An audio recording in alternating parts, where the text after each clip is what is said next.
want to thank the Independence Library for the invitation to come and share the processes that I went through in writing the book that's on your screen, We Are Eight, a memoriam that I wrote about my family's history, and I published it finally in 2015. It took me 5 years to write this book. It's 400 pages long. So it was quite a feat, quite an undertaking, and I'm going to talk about that tonight. But don't be too alarmed, because I'm going to scale it down and I'm going to talk about writing a much smaller memorial, if that's what you're interested in doing. First of all, let me congratulate you in wherever you are in your process of writing a memoriam.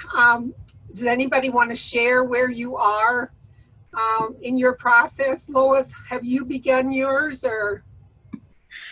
Not really, though I did take a class on, yeah, I can see your face here. Where we would write some stories about when we grew up. Mm-hmm.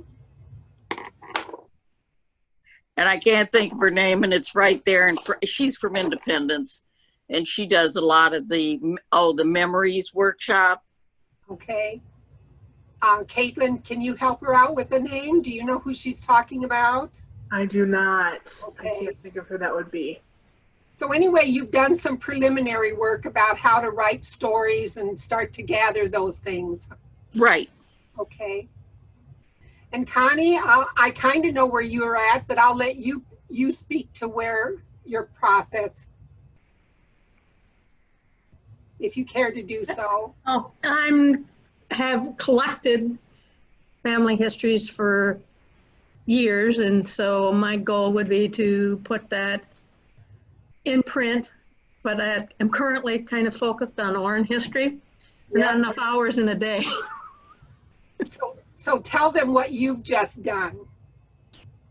I wrote a history book for the Orange School here in Orange, Iowa, and it's 160 pages, and it's the 100 years of the life of the school. And it was just published in April. So that was quite a feat. Oh. Congratulations. Yeah. Thank you. Thank you. I'm only hearing good things about it. Wow, that's good to hear. Thank you. So, so now that I have a sense of where everybody is in your process of writing a memoir, it will help me to tailor this presentation a little bit. So hopefully you get the most out of this information to help you along. First, let's go over the rules for a video conferencing presentation. Caitlin introduced me. I've got a phone here. I'm going to try and take a workshop photo, but I'll alert you if I do that and give you a chance to turn away or not be a part of it if you don't want to be. Some people don't really want to be photographed in that way. Normally I have everybody's mics muted, but because there's so few of us tonight, there shouldn't be a lot of difficulty chatting. So for now, let's just leave the mics unmuted so that you can ask me questions as we go along. But if you do want to, at the end, we're going to have a question and answer period. So if you do want to send questions through the chat application, that would be great too. And then Caitlin will look at all the questions and ask those for all of us at the end of the program, so that she can eliminate any duplications. If you would like to be in touch with me, you just need to send me your email. You'll see at the bottom of the screen is my website, BettyBrandtPassick.com. If you go to that and click on contact, You'll be able to send me an email. I'm interested in your name and your email, the length of your memoir, how far along you are with the project, and if you have any specific questions that don't get answered tonight. I would love to help you do that. Caitlin, have I missed anything else here? I don't think so. Okay. So first I thought I would tell you a little bit about, this will be my agenda tonight for the next hour. I'll tell you how I came to write this book. Why do people write memoirs? I'll give you an example of how to write one that's somewhere between 3 and 10 pages. And then mine, of course, is 400 pages. And they all can include research, interviews, personal stories, genealogies, photos. All of the same pieces go in a memoir either way, whether it's a short version or a long version. It's just depends on the amount of information that you want to put in it. About 7:10, I'm going to try to be done with my remarks, and we'll open it up to a question and answer period. And so therefore, let's get underway because we have a lot to cover. By definition, a memoir is an historical account or biography written from personal knowledge or special sources. And an autobiography is an account of a person's life written by that person. So keep that in mind when you're writing. Maybe what you really want to write is an autobiography instead of a memoir. That's a question. I'm going to bring to you tonight a lot more questions maybe than answers. I'll try to give you more answers, but I'm going to make you think about what it is you're trying to put down on paper.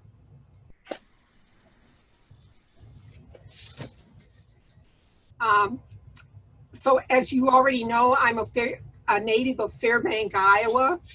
I was sibling number 3, born during the immediate years after my dad was honorably discharged from the Navy at the end of World War II. Our family lived initially on farms in Fayette County until about age 6 when we moved to our final farm outside of Fairbank. About, I don't know, I suppose that Shannon Farm was just a couple miles out of town. I don't really remember how many miles south of town it was.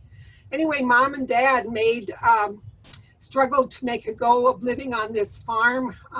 They rented it on a 50-50 basis. If you know anything about that, you know that you share 50% of the expenses and 50% of the income.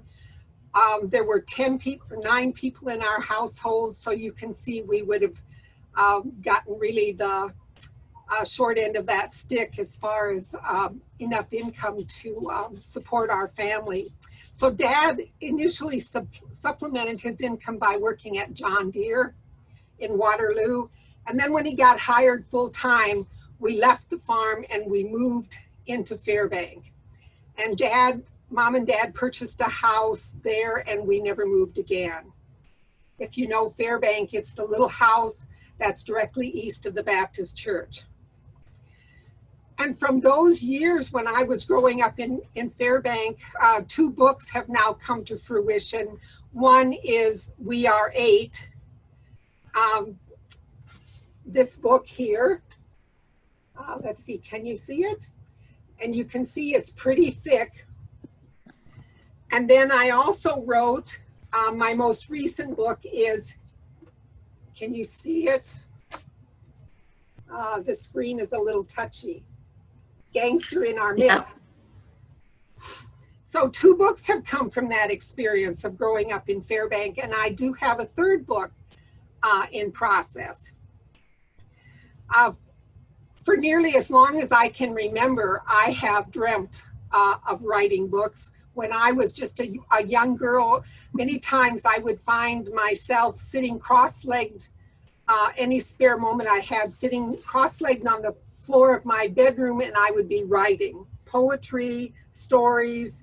I would record in my events in our home, in the community, nation, and world. So I have always had a love for history. Fast forward 30 years to the mid-1980s when I relocated to Minnesota on the heels of a divorce. And as it turned out to be a good thing that I had loved to write because when I applied for jobs, they liked the fact that I'd been writing a newspaper column for my hometown for 8 years. And so people thought I must be a good writer. So that's what got me jobs after being a stay-at-home mom for all those years. And then I enrolled at the University of Minnesota to continue to work on finishing my college degree in public relations with an emphasis in radio, television, and newspapers, which was when I got hired at 3M. So fast forward again to a decade ago when I finally retired from 3M, and I still had a dream that one day I was going to write books. And so that's what I set about doing, but guess what? I didn't have a clue what kind of book I wanted to write. Didn't have a clue. I wasn't even sure I knew how to write books. I wrote for 3M, but I sure didn't write any books for them. I published newsletters that went to 70,000 employees, but that's not a book. But I remembered that I'd read in many books that I purchased over the years about how to write a book, and it said, well, begin by writing about what you know. So that's essentially what we're going to talk about tonight. That's the stuff that's going to go in your memoir, the stuff that you know about. So I decided my first book was going to be about my family's history. This I told myself would inform me whether I even knew how to write a book. Initially, I thought this book would be about 50 pages, give or take. Might take me 3 months to write. Boy, was I wrong. I thought I'd write about what it was like to grow up in a large family. Did everybody get your little packet of tools that the library should have sent you? Because this mission statement on the screen is one of them. Yes, I received it. Okay, so this is where you might want to make notes about things that might go in your book as I talk about them tonight. So I thought I'd write about what it was like to grow up in a large family. I thought I'd include how mom and dad met. That was a common thing we talked about in our household. They hastily put together their marriage the day after Christmas in 1942 before Dad had to catch a train for Boston at the Westgate Depot to ship out on a new destroyer the next day. And, I thought I'd write about personal reflections about our German ancestors. We really didn't know very much about our ancestors beyond our grandparents, but even that was pretty sketchy. But I thought we would, maybe between all of us, we'd have enough impressions, bits and pieces of conversations, of family get-togethers, that sort of thing. I thought between all of this would probably fill up 50 pages. Yeah. So the next step was informing my siblings about this great idea I had to write a book. I have 6 brothers and 1 sister. I don't know how it would have turned out if I had 6 sisters and 1 brother, but I do know that brothers don't necessarily go along with things when their sisters have great ideas. But nonetheless, I sent them an email with this attachment. Mm-hmm. And I asked them to respond, give or take 30, 45 days. So this basically, I gave them instructions. I said, so between age 1 and 10, what do you remember about the places we live, the geography of it? And then what are your special memories about our parents between ages 1 and 10? What about 10 to 20? And you kind of see how your attitudes and stories change. And go through all of these, and you could, I said, if you don't see anything on this list that triggers memories for you, add your own topics. So anyway, I was pretty excited because whenever we got together at family gatherings, the old stories just flew, just popped. We were all just laughing, rolling under the table at the stories we told.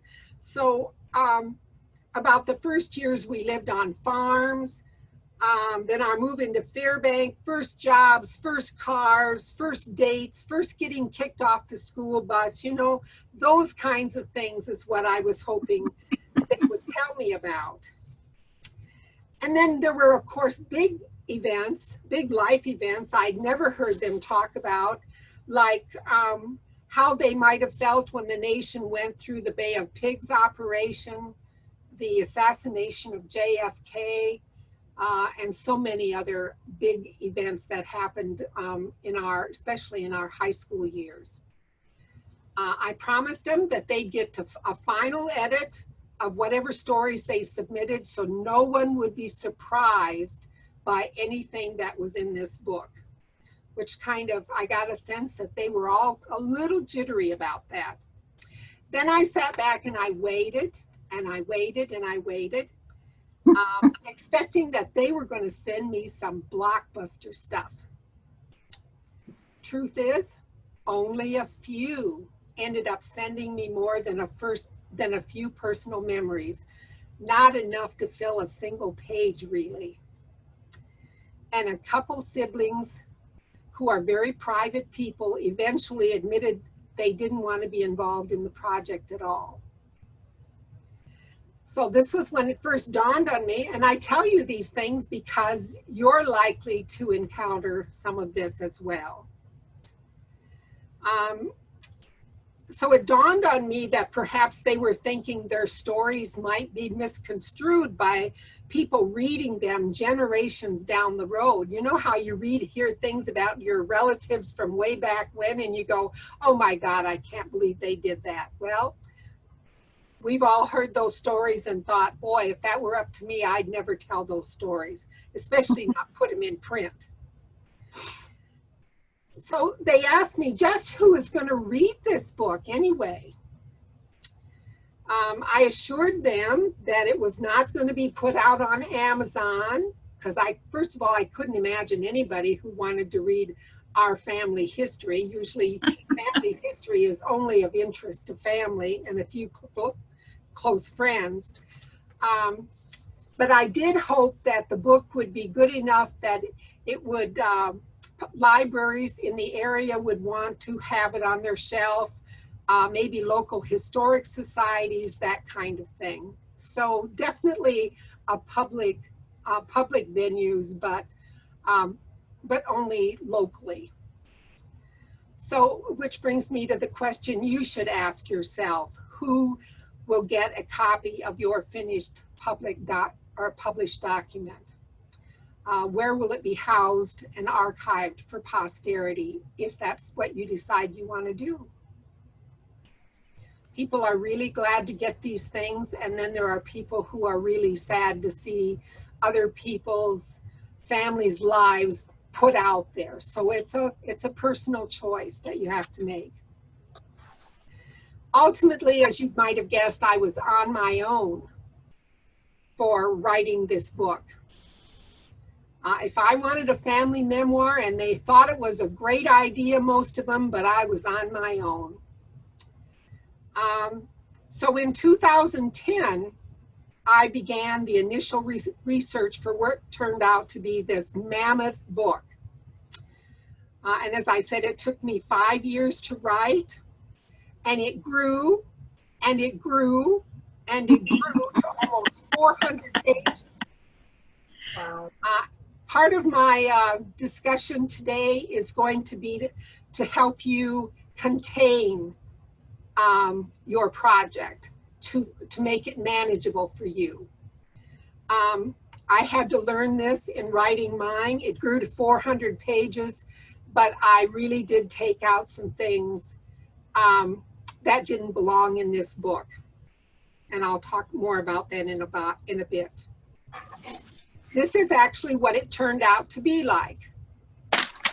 Here's the 400 pages. Acknowledgements. I talked our book of family history. I wrote, you can see several pieces before I get into the generations, the first generations that came to America, which are the first 4 chapters. I traced them from their arrival in America, who all surprisingly settled in Bremer, Buchanan, and Fayette counties. I was shocked. I didn't know that. And the pieces that I include about each of those 4 genealogies are their genealogy. I have interviews, personal stories, photos, and obits for all of them. So I know what all of these generations from the mid-1800s looked like, and their children, which was quite an accomplishment. And then you will probably not want to do this, and this is where I talk about containment. But additionally, I told a brief history of Germany. And I did that because all of these ancestors were German. A large number of German immigrants came to America in search of an improved standard of living. Nearly 1 million did so by the 1850s, the first great influx from Germany.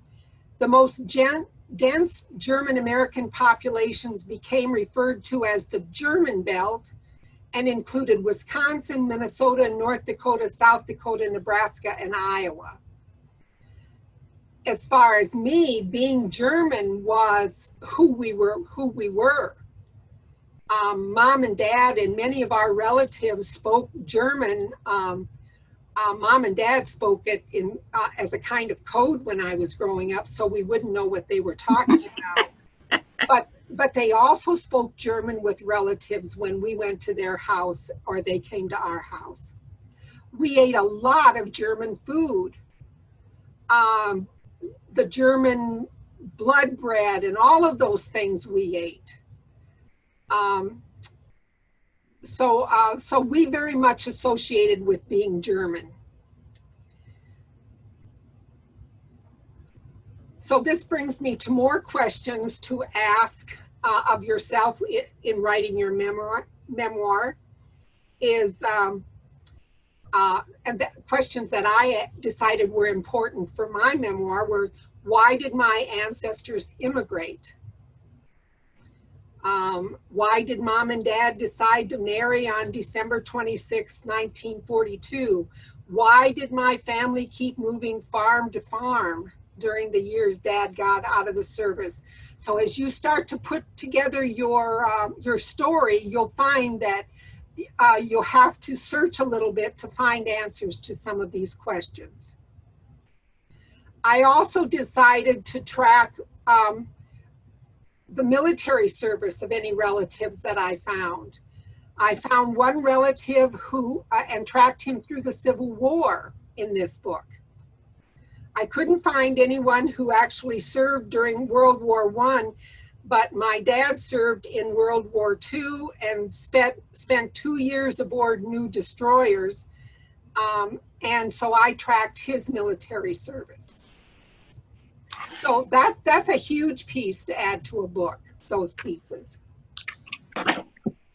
I also included, and I don't really hope to hear laughter, but I expect I may, I wrote a brief description of the development of Bremer County, Buchanan County, and Fayette counties, as well as a profile of any of the small communities that my ancestors would have resided or gone to shop and that kind of thing. Plus, I included history about the churches and schools that they attended. as establishing places of worship and providing for a good education were extremely important to German Lutherans who settled in America. Oh yes, and I included a lot of German recipes, from dandelion wine to Wiener Schnitzel. So, you know, you saw that little short list before about what I was going to put in my book. Well, this is now what it looked like. Much different. Now, can you imagine? So, for example, my Grandpa Irwin, or my Grandpa Ernst, great Grandpa Ernst, had, well, let me just put it this way. What if I had started with their life story in Germany, whereas this book actually starts with the day that they land on American soil? It would have been a whole nother book, a whole lot more pages. So that's why I said, you know, at some point you have to figure out how to contain this project from getting out of hand, and actually doing a book that has the information in it that's really important to you. Because I'll tell you, the number one reason books don't get finished is because they do get out of hand. They get too big, too unmanageable, and it's better to write a smaller memoir than it is to try to write something that's so big and never gets put in a finished product. I'm told by the Denver Public Library, I was there a couple years ago to talk about my most recent book, Gangster in Our Midst. When I was there, I said to them, and they have a copy of We Are Eight, and I said to the librarian, I said, does anybody ever check out that book? Expecting her to say, are you kidding? Instead, she said to me, it's the most checked out book in the library. Wow. And I think it's because it has all of this extra regional history in it. I would agree. So, Do we have it, Caitlin? I don't know if we have We Are Eight. I didn't look up that one. We were talking about Gangster in Our Midst earlier today. I'd have to check for you, Lois. yeah, I don't remember if you have it either. I would have to look it up as well. I do know you have the other one.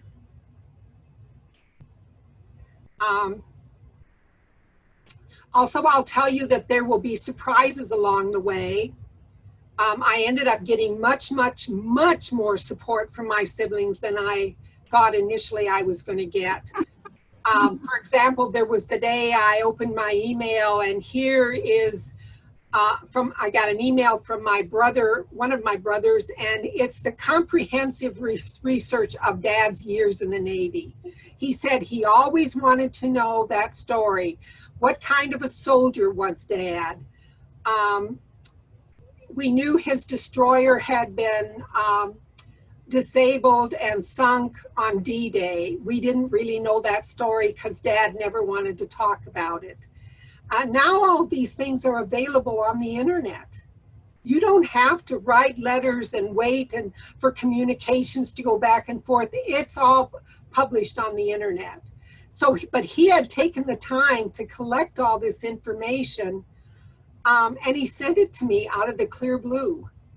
So I was very pleased that he had done that.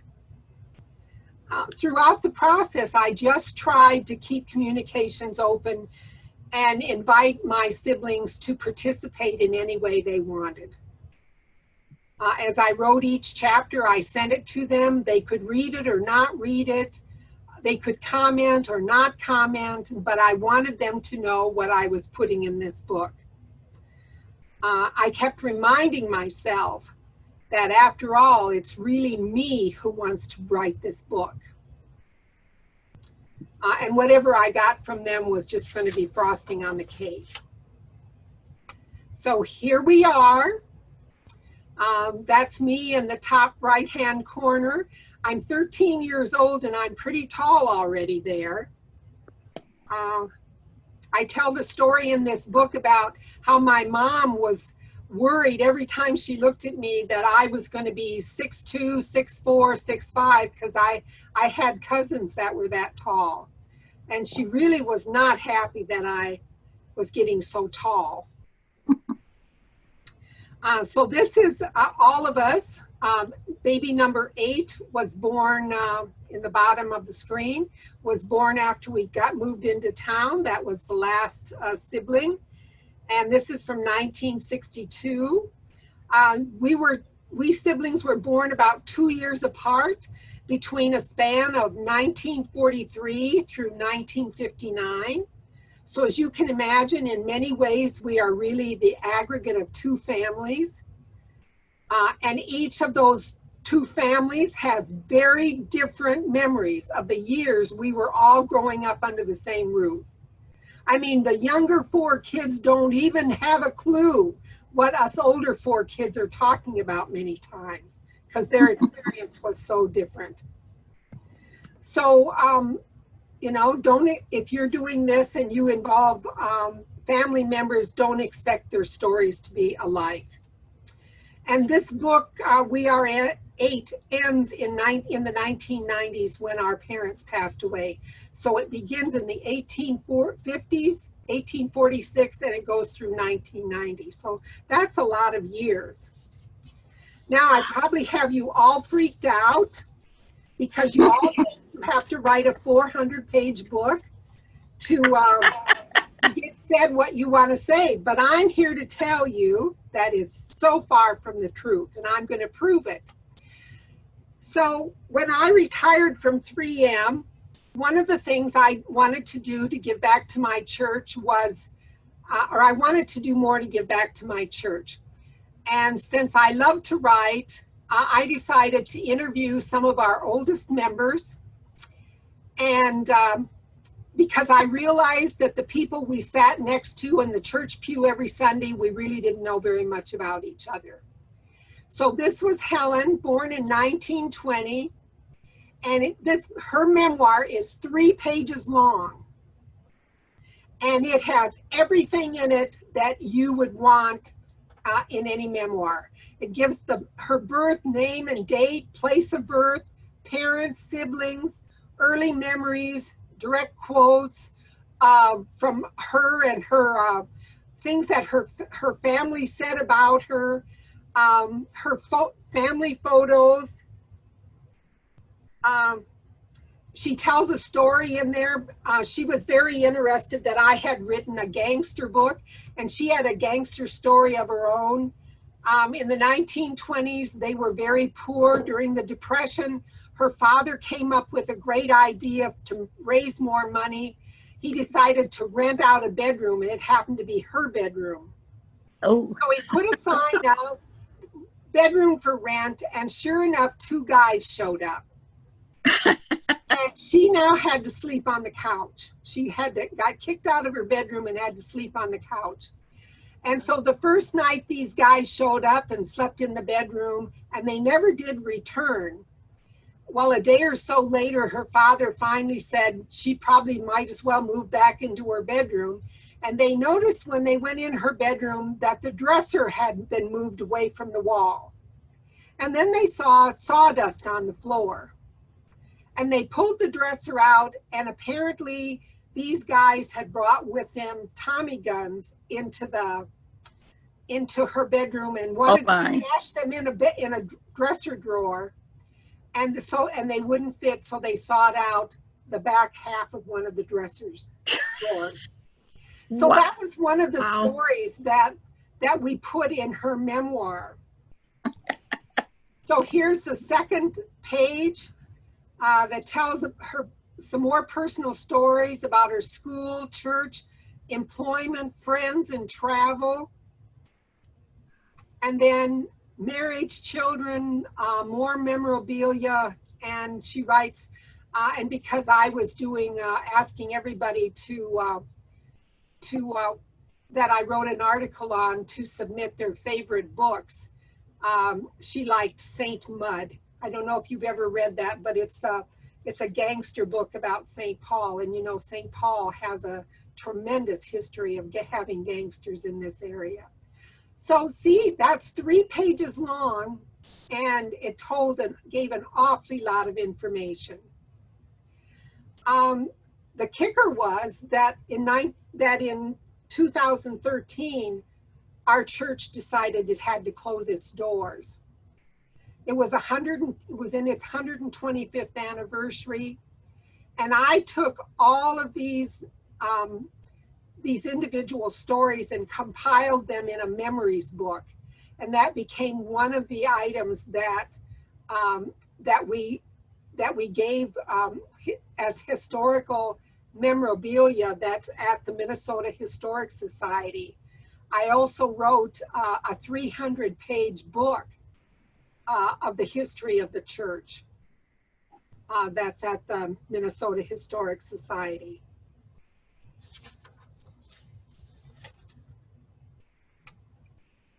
And these are the 2 books that I was just talking about.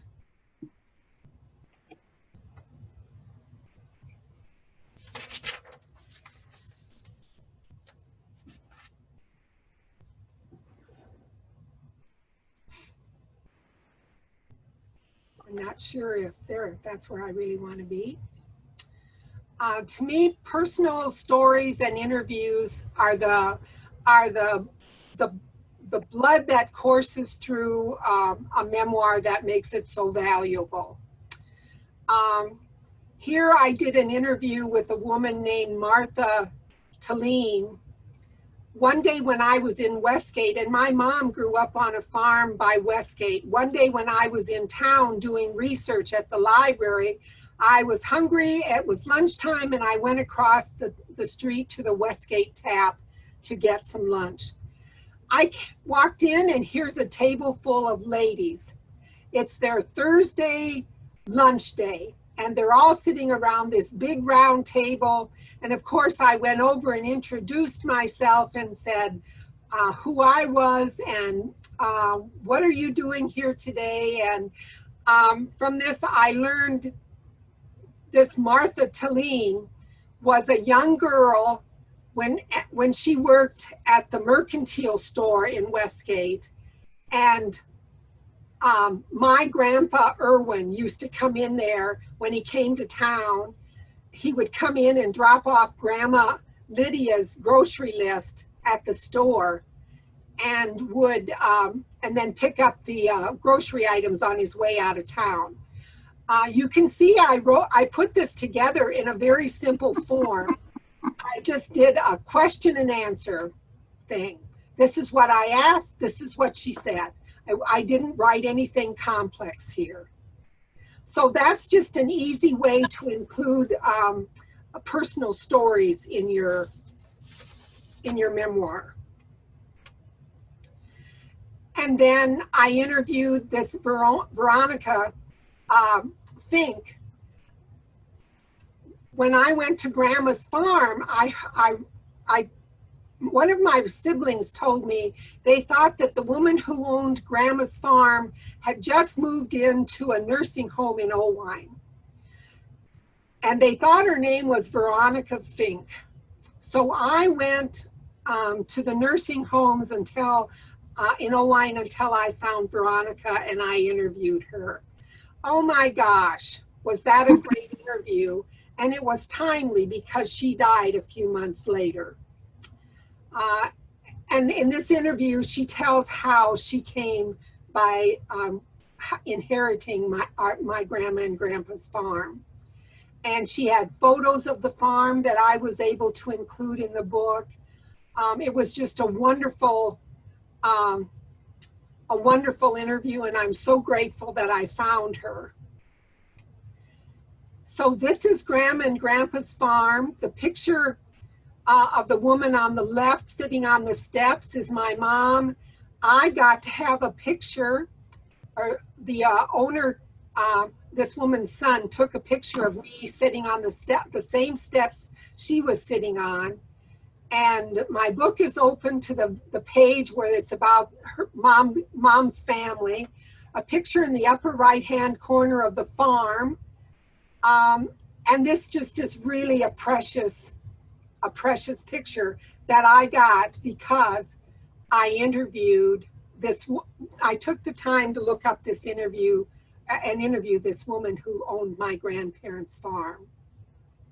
Just really sweet. So here's how I did the genealogy. I have 4 lineages that I follow throughout the book.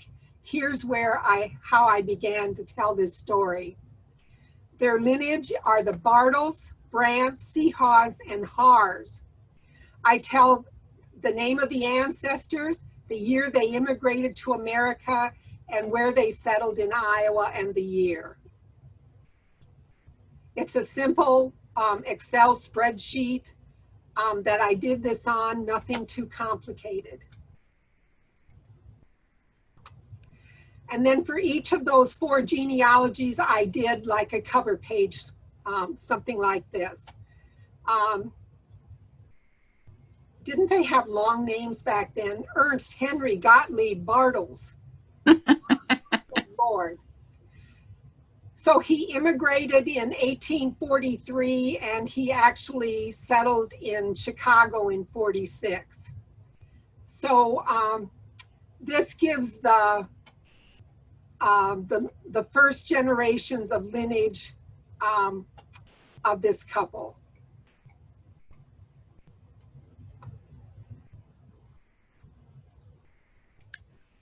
In the next dozen or so slides, I'm going to give you a sense of how I incorporated the genealogy and the personal stories and local history into the manuscript.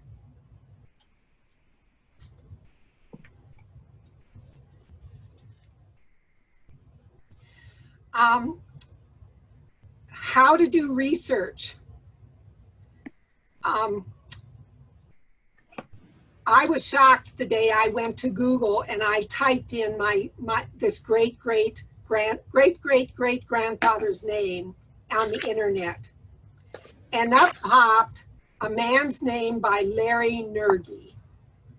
I don't know if you know any Nergys in your part of the world, but I know there's a lot of Nergys that live in the Sumner area these days, and they are related to this Larry Nergy. So I typed in Ernst Bartels, and up popped this Larry Nergy, and it said that he had just spoken at the Schaumburg, Illinois Library. He had been a guest speaker where he had talked about his 2-year research project on the founding families of St. Peter Lutheran Church in Schaumburg that was organized in 1847. And it said that 2 of the families that are listed as founding members is this Ernst Bartels and this Nergy family. First time I knew that my first ancestors started a church in Schaumburg, Illinois, and it's still there today. Wow. Sometime I get that way, I'm going to go look up that church and introduce myself.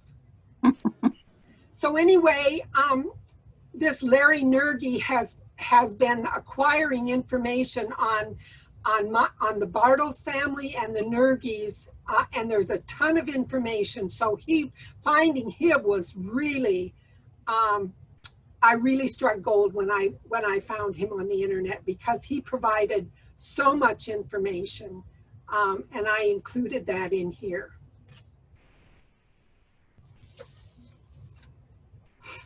So this is how I start to tell the story, and then of this family that's come to the United States, and then I stick in this Larry Nergy's information.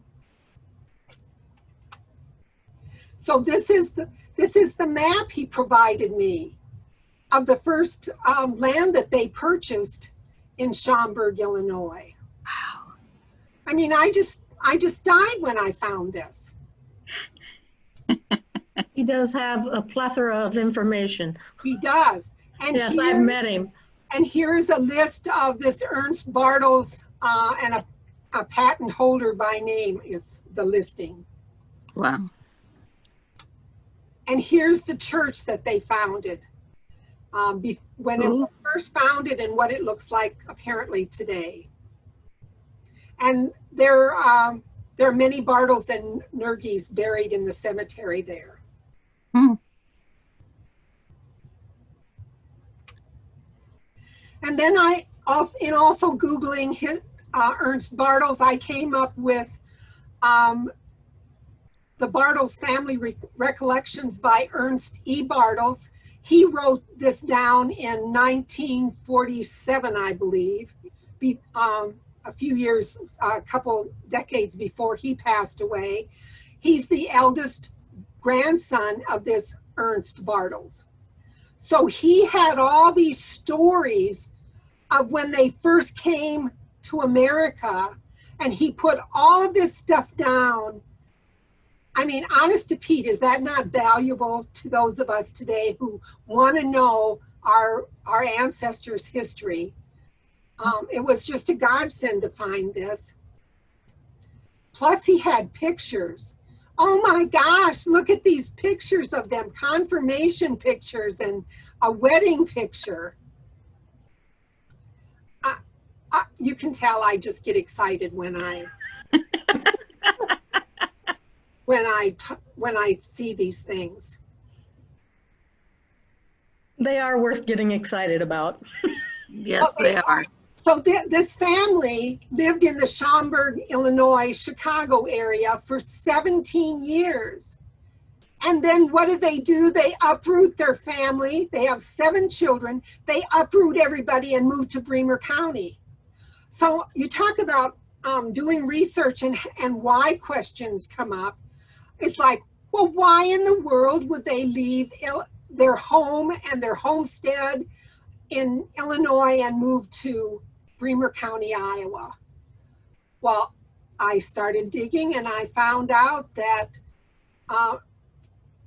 Ingo Marie had a brother who was serving in the Civil War. He lived in Bremer County. He had recently gotten married. They probably, I also read somewhere that the boys, they're young boys, they had a lot of young boys, and they were getting into trouble in Illinois, and they wanted to move to a more rural area. So that was another reason they wanted to get to the Schaumburg, Illinois area.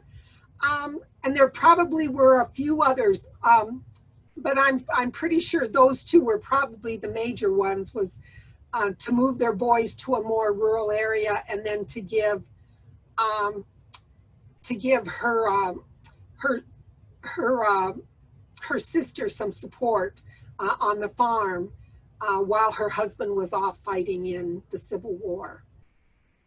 Wow. A lot of them came because of good black farmland. Yeah. The land was pristine, wasn't it? Yes. So here we know, I found this abstract of the farm that the land they purchased in Bremer County. The Dunaways, I think is how you say their name, is the people who own the land today. They went to their lockbox, got their abstract out, copied this page so I could have it for my book. I mean, I can't tell you how many people I went to, and when I told them what I was looking for, they just bent over backwards to help me. Wow. And this is so precious to have this. So here's, they attended the Maxwell Church north of Denver. So here's some land that Ernst, I found down here places where he must have owned some timberland too. But it was just fun to find him on the old maps. And here's their farm today. It said in his in one of the memoirs that when he came to Schaumburg, when he first came to Iowa, he was really quite perturbed that there weren't any roads or any way to get around.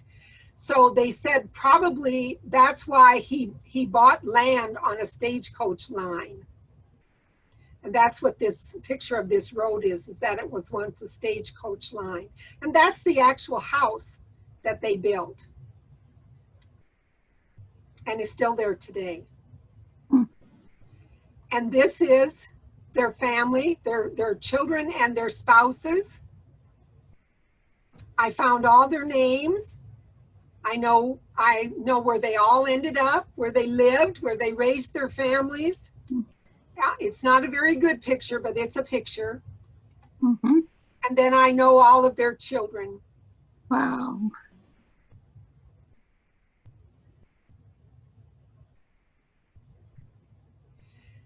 And then I found their obituaries that were in German. So that's an expense that one has to incur, is to hire a translator.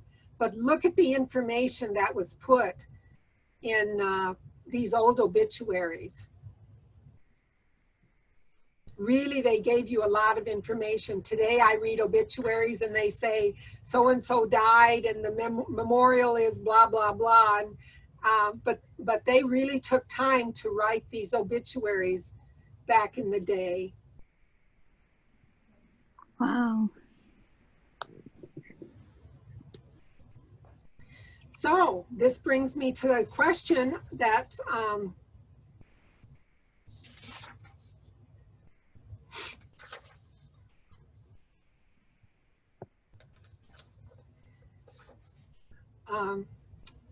more questions about why you want to write your memoir, and are you prepared for what you might find?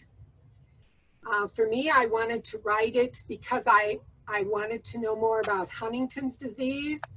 I wanted to know about alcoholism and sexual abuse, if there was a history of that. My dad became an alcoholic midlife, and from the research of his family, it appears alcoholism pervaded other Brandt generations. Again, newspaper articles back then said so-and-so had been drinking and he drove off the road and the car flipped and 4 family members were thrown from the car, and it just spelled it all out. Alcoholism was pervasive, especially in the 20s. My mom died of Huntington's disease. So I wanted to know, is there any chance I'm going to find out where this started in our family? Not that it makes a hill of beans difference. It doesn't change anything. But I found reference to this disease in the children of Ernst and Ingle Marie Bartels, the very first family in America. Wow. Whether it came through his side of the family or her side of the family, I don't have a clue. But I do know that almost all of their children died of Huntington's. Oh my. And that was recorded in other memoirs. And there was also sexual abuse, at least I suspect. As I read things, I looked for signs that might indicate there was. I don't know. While I didn't find anything explicit, I did find behaviors, again, written in newspaper articles. One family in particular of several children running away from home, never to return again, as was reported in newspaper accounts. They just make me wonder. The family had many, many problems that were in newspapers. Many times these things are passed down generation to generation.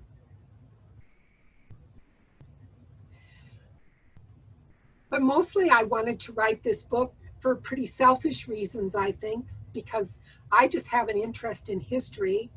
I have a big sense of curiosity.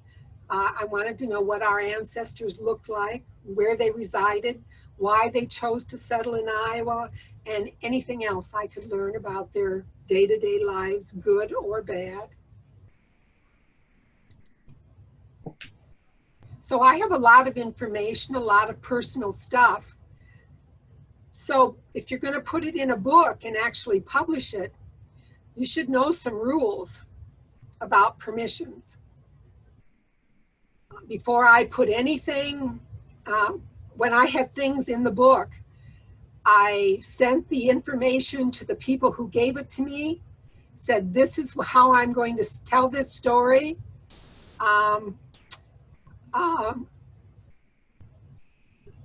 This is the photo I'm going to use. You know, anything that they gave me that they got to personally approve and say it was okay to use before it went in the book. This is critical, even if it's a short memoir, because you don't want someone to ever call you on the phone or knock on your door and say, I'm really upset with you. And you need to keep those permissions forever. You shouldn't assume that a photo or a document you find on the internet is just, it's out there, so it's free and I can use it because it's on the internet, because that is just not the case.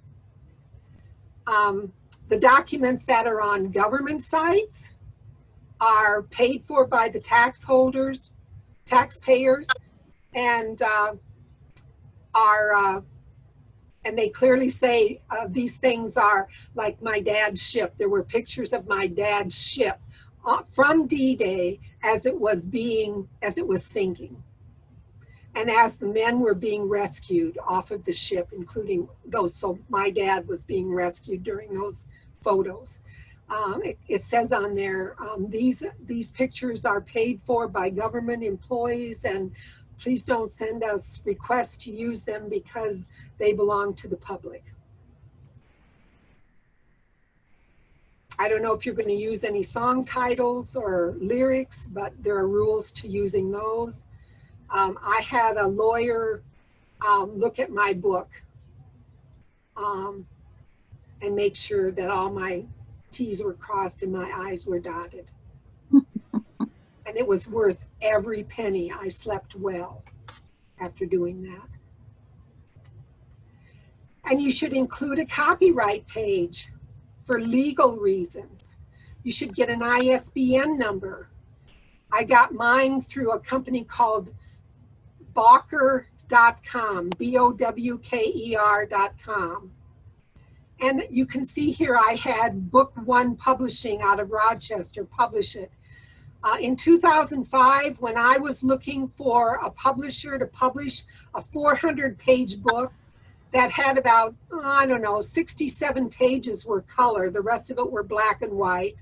I wanted to do a landscape book, 9.5 by 11, and I didn't find many publishers that were that were set up to do that. So I ended up using this Book One publisher, and they did a fabulous job. And but this is legal protection for you, or for me in this case. But I published this church book that I wrote. I also used Book One for them. And then when I published Gangster in Our Midst, I used Amazon.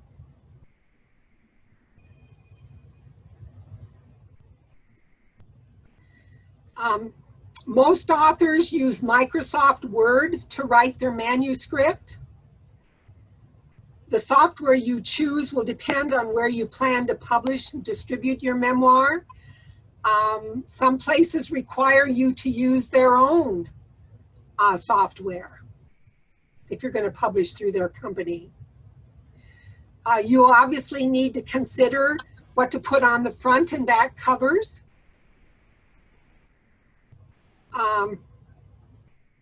And before you publish, be sure you edit. I recommend nothing less than at least 60 times. mean, that sounds like a lot, but you really do need to, it takes that much. Especially if you're the author, you just don't see your own mistakes. You need I hired an editor to edit my books.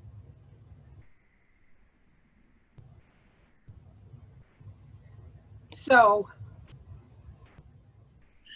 you know what? I didn't stop at the time, did I? I forgot to set my alarm. Okay. Oh my gosh, that's what I'm so sorry. So this is my family today. We all still love each other. We got through this book project and we're still speaking to each other. And we remained good friends. All right, let's hear your questions, people. First, I'll tell you the woman that helped with that did the memoir project was Jackie McTaggart. I've heard that name. Yeah. And myself, I would never publish a book. I have 3 sisters who would probably kill me if I ever published anything about them in a book. And I would write a memoir just for my kids and for my personal purpose. Well, my book, We Are 8, I printed 100 copies. That's it. I asked my siblings ahead of time, how many copies do you want for yourself and your children? They ordered copies, and then I ordered a few extra to put in libraries and that type of thing. So, you know, that's an option, is to just self-publish it and only give it to people who want it done. Right. Yeah. And your story was very interesting because my family on my mother's side are from Germany. And so I will definitely do some tracing back in German history to get more information about them. Very good. It gets harder when you have to go to Germany or work with German churches where most of the history is. Right. Rather than the libraries, it's the churches that have the baptismal and marriage certificates, and they're written in German, and so it gets more ambitious the further back. Well, one thing I wouldn't have to worry about, my daughter-in-law's mother taught German at the Dubuque High School for like 25, 30 years. Oh my So if I want anything in German, I think my daughter-in-law could I think translate. she can for me. handle it. Great. Yes. Betty, what do you, oh, go ahead. Go ahead. What do you wish you had asked your parents if you could have talked to them during this process? There's so many things I wished I could have asked my parents.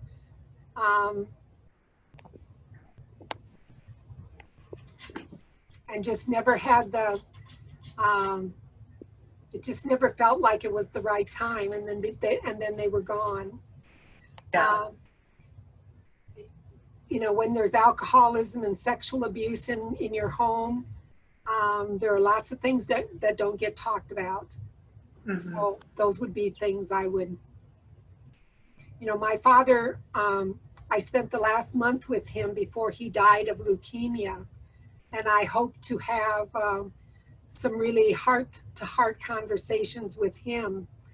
And it just never happened. He was just never open to it. So sometimes you want to have those conversations, and they're just not really possible. Yeah.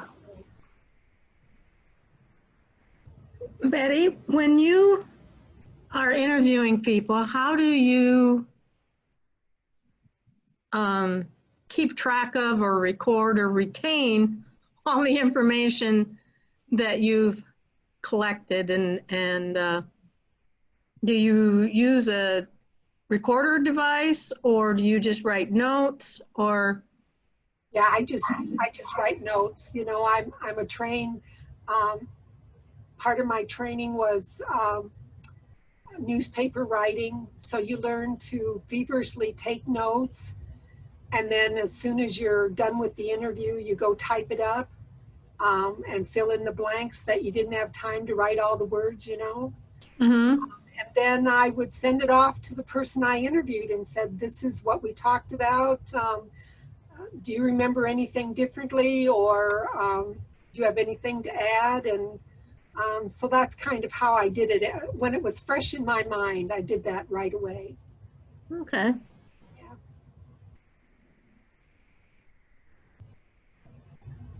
This was very interesting, and I want to thank you for sharing with us.